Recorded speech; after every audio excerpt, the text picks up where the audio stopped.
నా జీవితంలో ఒక 12 ఏళ్ళు పంట లేదు. 12 years I have no harvest. From 92 to 2004 I have no harvest. 12 years అసలు ఏం లేదేమో అనుకున్నాను. దేవుడు నేను మర్చిపోయాడేమో అనుకున్నాను. కానీ నేను ప్రార్థన విడిచిపెట్టలే, ఇవ్వడం విడిచిపెట్టలే, ఆయన వెంబడించడం విడిచిపెట్టలే. దేవుడు పంట ఇచ్చి తీరాడు. వా, మీరు అలయక మేలు చేసి మేము తగిన కాలమందు పంట కోతుము.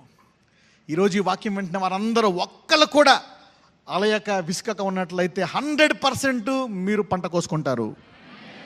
Nobody will go disappointed. Nobody will go disappointed.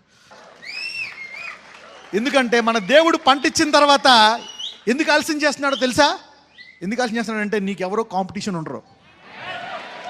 No more competitors. Hallelujah. హన్నాకు ఆలస్యం చేసి సమూయేలుని ఇచ్చాడు. ఎవరైనా కాంపిటీటర్ ఉన్నాడా? ఇజ్రాయెల్ దేశంలో లేడు, ప్రపంచంలోనే లేడు. When God delays and gives you harvest, దేవుడు ఆలస్యం చేస్తాడు. ఎందుకు ఆలస్యం చేస్తాడో తెలుసా? కాంపిటీటర్ ఉండడు.